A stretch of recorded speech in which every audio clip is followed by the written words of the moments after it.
The countries of India and Pakistan have both built strong armed forces, but sometimes it takes a little more strength, intelligence, and focus to get the job done. Introducing the Special Forces. And in this episode of FTD Facts, we're exploring the differences between the Army Special Forces of India and Pakistan, the Para-SF and the SSG. What's happening, everybody? My name is Leroy Kenton, and thank you for joining me here on another Differences episode. But before I jump into everything, if you're a Spanish viewer, we do have an FTD Facts Espanol channel where our videos are translated in Spanish. So I'll have the link below where you can subscribe to that channel. And also, I'm launching my new personal channel. It's called FTD Speaks. Now, over there, I'm going to be exploring different topics, topics ranging from spirituality, relationships, mindset, religion, and just really sharing my experiences, my points of view, hearing from you as well. It's going to be just like a huge open dialogue where we could talk about everything. I'll put the link to that also below in this video description, and I'll be posting videos real soon over there. First up, I want to start off with the SSG. The Pakistan SSG stands for the Special Service Group. The Special Forces fall in the domain of the Pakistan Army Strategic Forces Command, or the ASFC. The SSG is also popularly known as the Black Storks, as well as the Maroon Berets. That name, as you probably guessed, is derived from their headgear. These guys are trained for hostage rescue, direct action, asymmetric warfare, personal recovery, foreign internal defense, unconventional warfare, as well as many other things. And their motto is Man Jambazan, meaning I am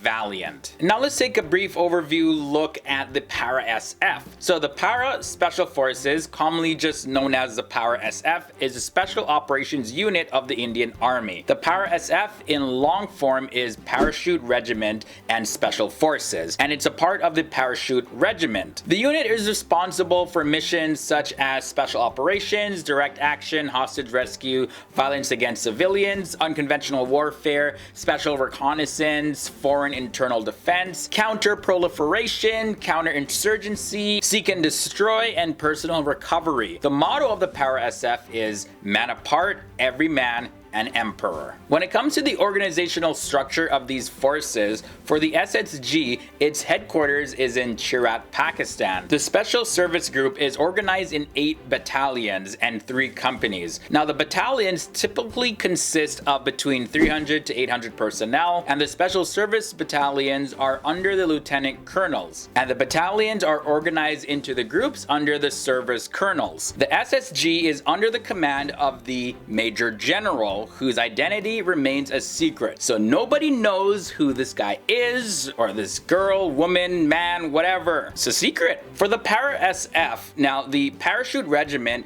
presently has 9 special forces. There's 5 airborne forces and 2 territorial army and 1 counterinsurgency battalions. The Para-SF operates in assault teams, which works individually behind enemy lines. The Para-SF has about 1,200 personnel who cannot reveal their identity to the public for obvious reasons, of course. Now I want to get into like the real stuff. Let's talk about their appearance, their uniforms, their equipment, and dive into the training. For the SSG, the battle uniform is similar to the US Woodland with a maroon beret with a silver metal tab on a light blue felt square with a dagger and lightning bolts and a wing on the right side of the chest. The main SSG insignia has the dagger with 2 lightning bolts with a star near the tip of the dagger. SSG officers must have at least 2 years of prior military experience. They volunteer from other parts of the military to serve permanently in the SSG. Training includes a mandatory 9-month SSG course at Cherat headquarters, and one of the tasks that they have to do is to complete a 36-mile march within 24 hours. After the SSG course, there is the airborne training at the SSG Airborne School that lasts 4 weeks. This is just the basics. Now, we haven't even gotten started into the real training yet. There's an advanced commando course, which is another 25 weeks, and the SSG recruits get trained in hand-to-hand combat and very hard physical training. Only about 5% of the recruits make it through to the Pakistan SSG. There's other special training for a trainee,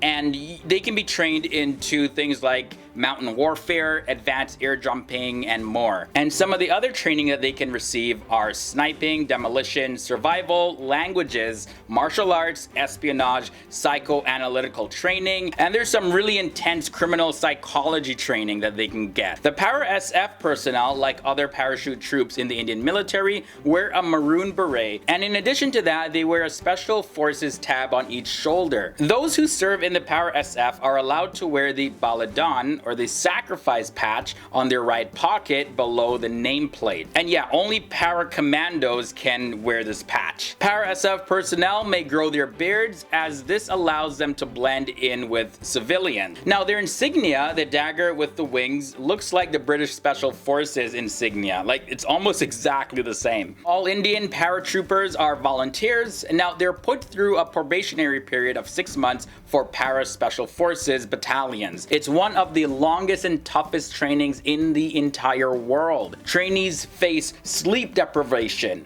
humiliation, exhaustion, and mental and physical torture. Yeah, they gotta go through that because you never know what's gonna happen in the real world. Because of this, the selection rate is less than 10%. A candidate is not formally inducted into the regiment until they complete the Baladan Pad, where after training, a candidate is involved in active operations in a hostile zone for a year. The initial training to become a Special Forces operator is 3.5 years, and they're taught specialized modes of infiltration and exfiltration, either by air or sea. Now, the daily routine begins with a 20-kilometer or about a 12-mile run in the morning. They get training on assault, intelligence gathering, patrolling, ambush tactics, counter-ambush tactics, raids and sabotage, martial arts training, there's tactical driving, of course, linguistic training, just to name a few. And the craziest thing is that training involves real ammunition all the time, which of course leads to accident and loss of life during training. Now, in looking at the early history of these forces, in 1953 to 1954, the United States Army raised a Special Forces unit within Pakistan's army to provide intelligence and combat defense against Soviet Union's expanding sphere of influence in Central Asia. With the assistance of the United States, this helped to raise the Special Forces unit from simply an infantry regiment, the 19th Baloch, that provided an ideal cover for its covert nature of works. In 1955, the 17th Baloch Infantry was incorporated with the 19th Baloch,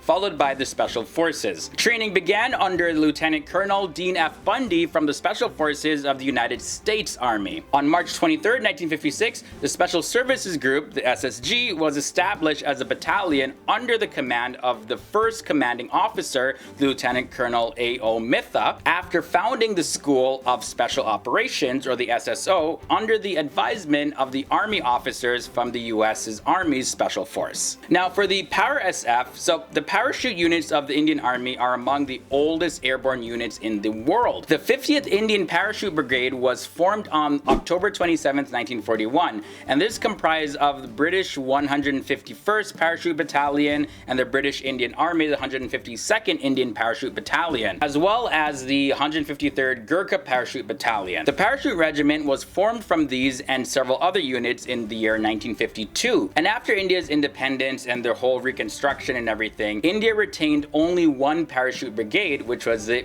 50th Brigade. This brigade consisted of 3 distinguished battalions. There was the 1st Para, the 2nd Para, and the 3rd Para. Now, since then, the Parachute Regiment has grown to comprise of 10 battalions, including the Parachute Special Forces battalions. In the year 1986, the 8th Para became the 12th Battalion Mechanized Infantry Regiment, while 21 Maratha LI converted to the Para Special Forces. And in the year 1995, we saw the formation of the 4th Commando Battalion when the 21st Maratha LI Infantry was selected to convert to the Special Forces, slated for the Eastern Command. After a very rigorous selection and training process that spanned more than a year, on February 1st, 1996, the unit under Colonel V.B. Shind was formally inducted as the 21st Battalion, the Special Forces, the Parachute Regiment. So, if you're in danger, you definitely will be happy to see any operative from any of these forces come to help and assist you. Leave your thoughts and comments about anything I shared down below, as well as leave your suggestions for any future videos that you want to see here on FTD Facts. Don't forget to subscribe to FTD Facts Espanol if you're a Spanish speaker, and subscribe to my personal channel, FTD Speaks, for videos on religion, spirituality, entrepreneurship, mindset, relationship, you name it. Link to that is down below. Stay awesome, stay educated, and I'll see you soon. Peace.